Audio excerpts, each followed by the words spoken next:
Slovo Magida. Kunjani mhlekazi? I'm good, sir. How are you? I'm good, thanks my brother. Who is Slovo Magida?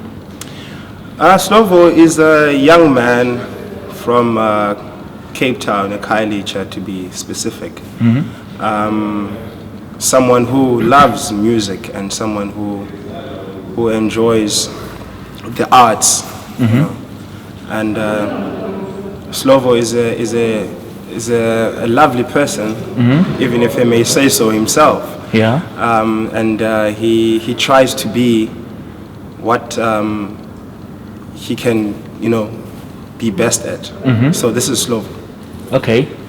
You said opera singer, Khayelitsha. Yes, sir. I mean, one would not quickly reconcile Khayelitsha and opera singer. So how did that come to be? How did it come about that you're an opera singer? Funny story. My mom used to work for these European ladies, and they were throwing away some stuff. And my mom got hold of CDs, and she brought home CDs. On one of the CDs was the famous tenor Luciano Pavarotti.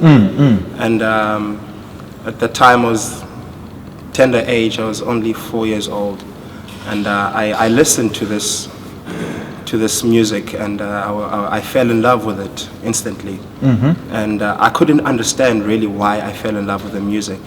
And turning 26 this year, and I still feel passionately as I felt the first time I listened to it. Okay.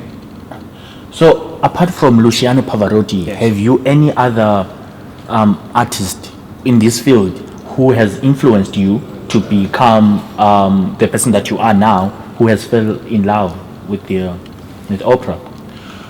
Well, as I said, my first love will always remain my only love. But with learning and stumbling on some records and other singers, the likes of Franco Corelli, Beniamino Gili, Lauri Volpi, the big names, and it doesn't change the fact that I was introduced to this music by the famous tenor Luciano Pavarotti, and I think it shall remain like that for a very long time. Ah, that's interesting. So, I mean, when you firstly introduced to this music, I mean, at that tender age, you grew up loving this music.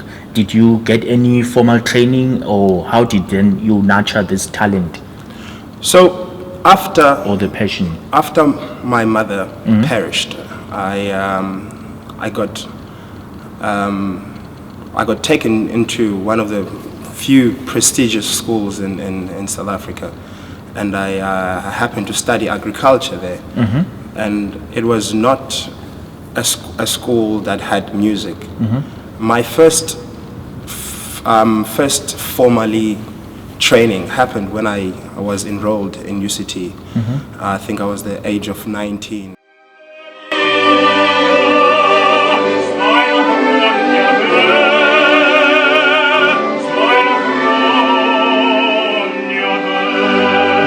I've never been able to read music or had musical training. It was all by ear and, of course, fuming with passion.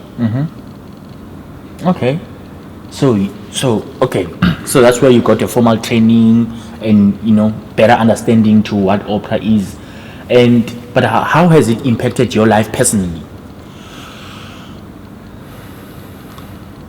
This is a question that I always try to ask myself each and every time. Opera is not only on stage. It's not only the singing. It's some people call it a lifestyle, but it is really a symbol of living.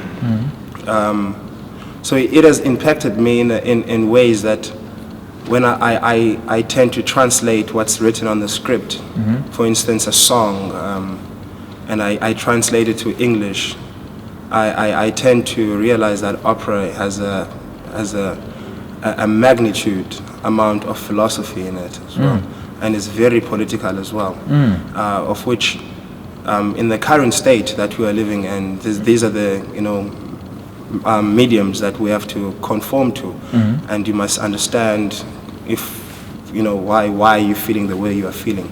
So, to answer your question, how is opera has built me as a person? I think it has made me a person that can think, and thinking is not an easy thing, as one would say. So I've grown a lot from being a 4-year-old kid who fell in love with a CD of a person that they have never met.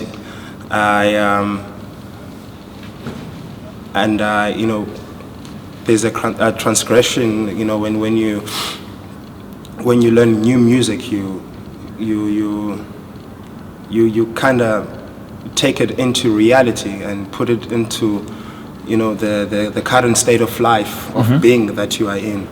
So it's helping me a lot, because each and every day I grow to learn a new piece of music, and it resonates with my current state.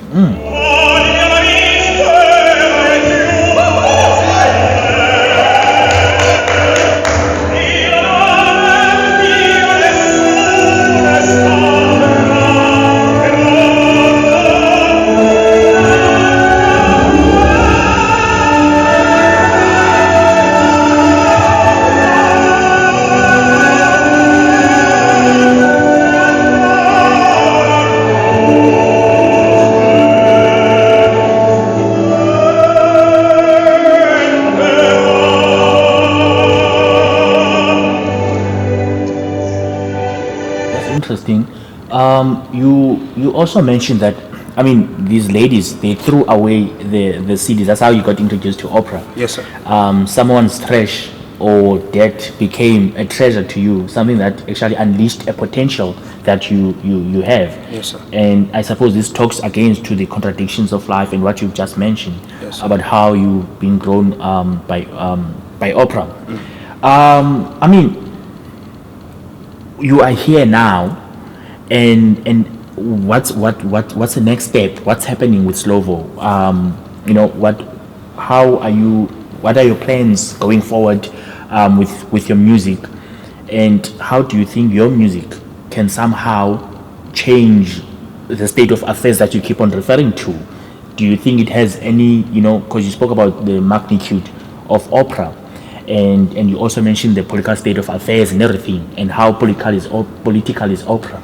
So I'm not sure if you get my question or the sense of my totally question. Get it, yes. So how do you think that can help you and help the state of affairs going forward?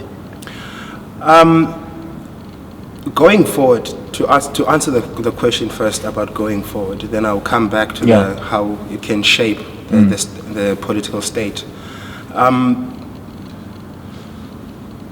I recently got an opportunity to go to Italy, and in Catania, in Sicily. I was asked there to sing a role of Rodolfo. Rodolfo is an opera by Puccini, Tosca. And Rodolfo, Mario Cavaradossi, is a painter. And of course, art comes easily to people who are musically, what's the word I'm looking for? Fine. Musically involved. So the political state of it is, Cavaradossi is visited by a Roman consulate, Angelotti, and Angelotti is running away from from the police, as one would go to a protest and run away from the police, and you have to hide people. So it takes us back to the state of our country. For instance, in the 70s, we know of Biko. Biko, he had to be hidden and all this stuff. So when I think of Biko, I think of him as this Angelotti who runs away from the police, seeking a shelter, to be hidden away. So opera itself can shape people's thinking. not only by listening to it and not only by reading the text. As I said, it's a lifestyle. It's a very beautiful point of living. Yeah. Yeah. All right. So politically, opera is a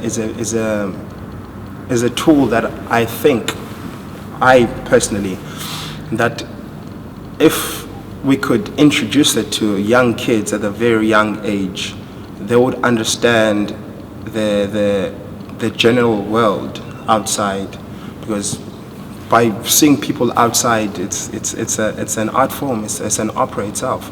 It's not only happening in the theater. Yeah. So when kids understand what opera is, I think there will be, a little bit of shape in society. So to say, musically and culturally, and we would produce a lot of beautiful artists. Yeah. As I might be, the 4-year-old, but there are still some other 4-year-olds that are stuck, not knowing that there's Such a beautiful art there's form. such a beautiful thing.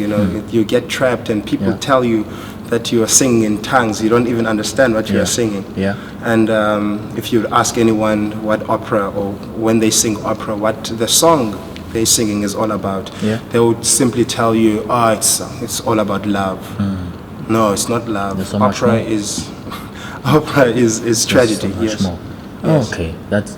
I mean, people who have had privilege to hear you sing, perhaps they would allude to what I'm going to say now. That you're such a powerful opera singer that we have come to know, and it's quite interesting because not so long ago you had a concert in Erin Hall, if I remember very well, and the passion in which you sing, and how you pronounce even these Italian words, is quite something one can marvel over. And can you speak any Italian, perhaps? Io parlavo poco italiano. I wouldn't even know what that means. But in any case, you mentioned that you are going to Italy sometime soon. Yes, sir. And what goes into going abroad? What goes into preparing? What the logistics? How does it come together? How did that even come about? I have a professor of mine, Kamal Khan, which I will be forever indebted to. Kamal and his team from Italy, they were very interested into the kind of voice that I have, and as a young person, and as someone who is involved in activism. So what goes into going to Italy? First of all, there's a little bit of fear. As you asked me if I can speak Italian, and I said, io parlavo poco italiano, I can speak a little bit of Italian, which means I will have to be very skeptical each and every time I sing in front of people, because this is their language. So first of all, the language is going to be the issue, and secondly, the music, obviously, because the music has always been there, and the people of Italy, they listen to opera as if it's pop. Okay. So they know each and every lyric, they know each and every upbeat, they know each and every scene. So for a young person who has never actually been on stage and share stage by himself in the production, this is going to be quite a journey that I'm looking forward to. I can imagine. Yes. You'll correct me if I'm wrong. I'm not as clued up as you are, of course, in the history of opera and so on. What's the link between opera and Italy? Is it? Is Pavarotti from Italy? Pavarotti is from your first love, yes, as you have said.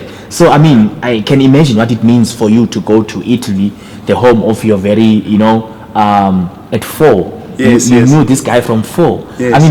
Many of us, we learned of this guy, I think, at in our adult life. Yes. So tell me more about Italy.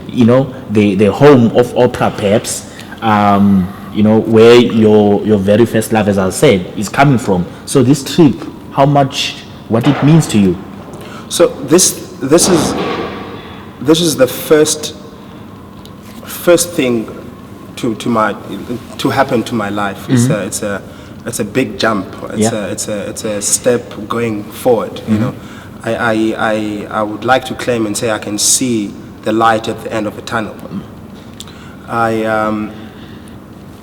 Opera, of course, is as I said, it's like pop music in Italy. Yeah. It's how they live. It's how they communicate. They are. I don't want to call them a loud bunch, but they are very passionate in their way of speaking. Okay. In their way of living.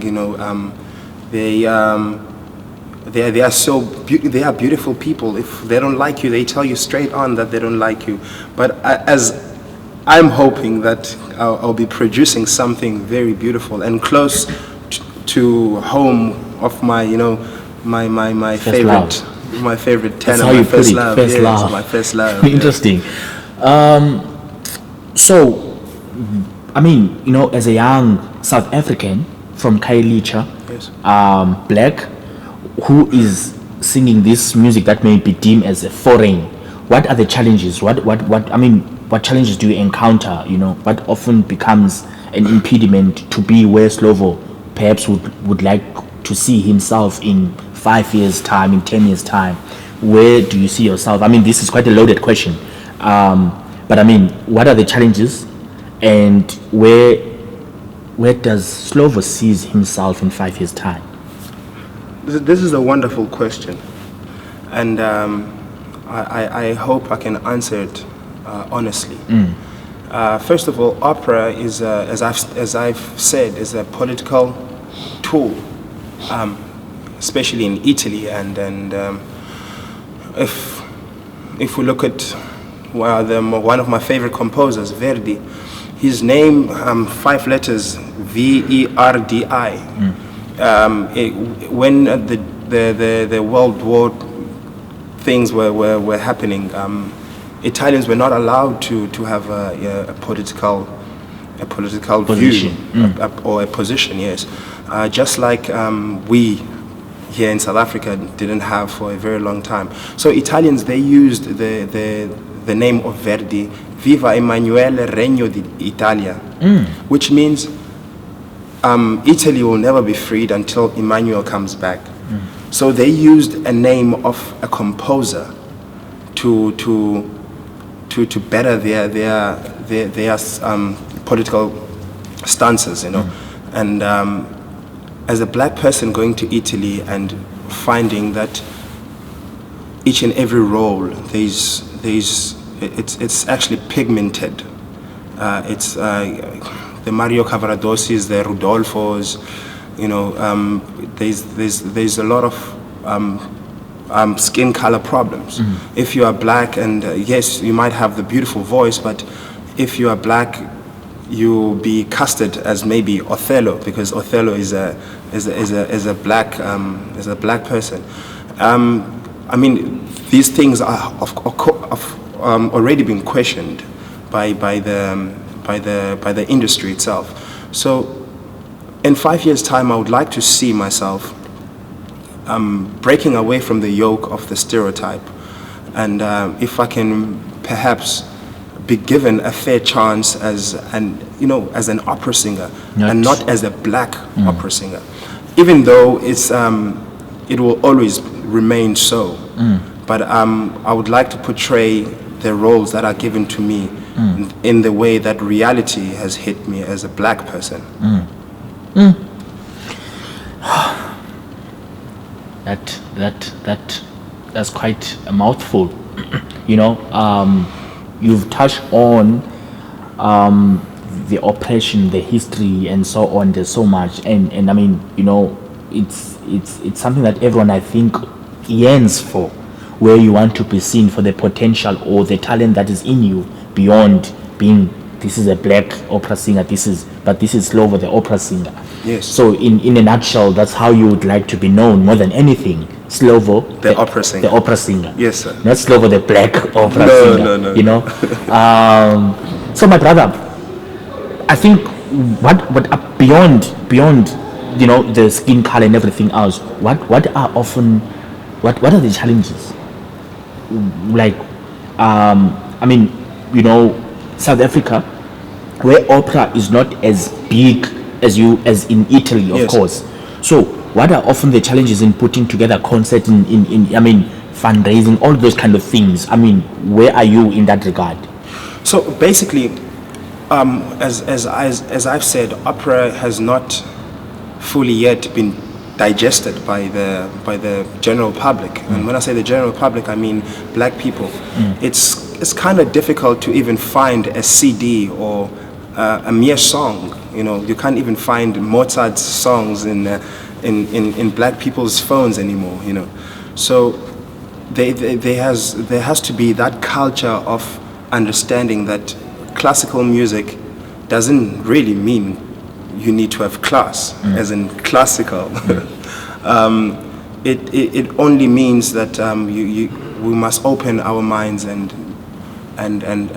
let imagination flow with our existence. So in Cape Town, what other places have you? What's the significance of opera in this venue? We are now in Artscape. Does this brings any memories? Have in the places that you have performed around Cape Town?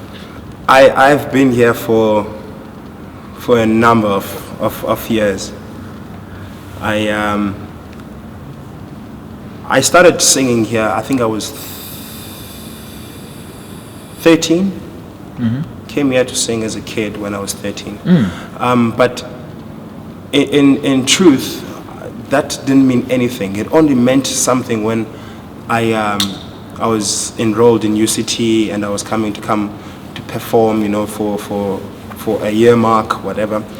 But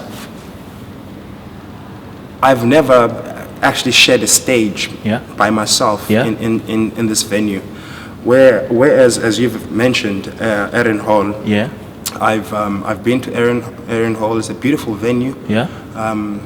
Very petite. Yeah. People it holds around 100 people. Yeah. Which is really beautiful. Back to the point of fundraising. My point of fundraising, it shouldn't be only people of color that come to these fundraisers. I would appreciate if I could see more people that look like me, so they can go tell that 4-year-old I was 24 years ago that you can also do it. Because we must be very honest. We are a fatherless nation, and it's really painful when you don't have anyone patting your back when you have done something really awesome. My brother, I think we would take time and hours and hours and hours. This is quite a very eye-opening, session. And I think the next step, of course, perhaps I would love for you to take me, or with everyone who's probably watching this, through the spaces in which you have performed. And perhaps we can have this conversation again in those spaces whereby we talk more about, what it meant for you to perform at that actual venue.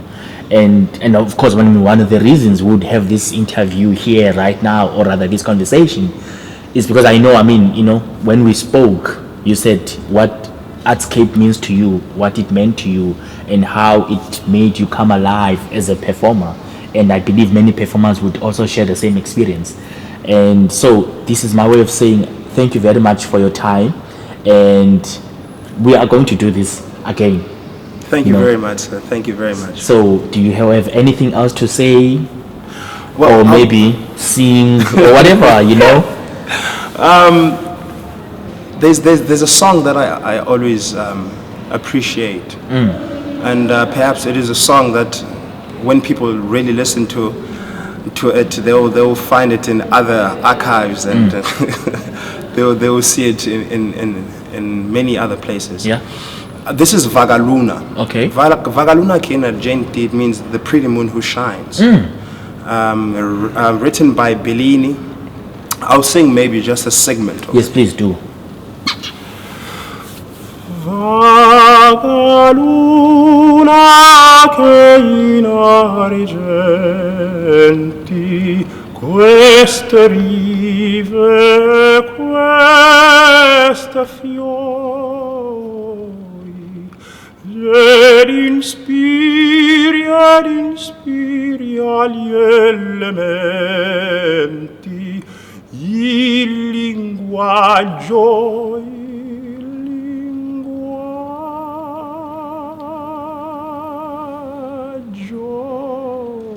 dell'amor, testimonio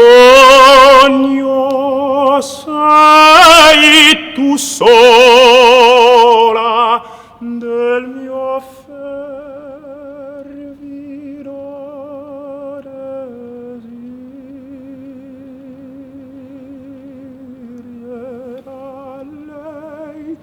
Era lei che mi innamorò.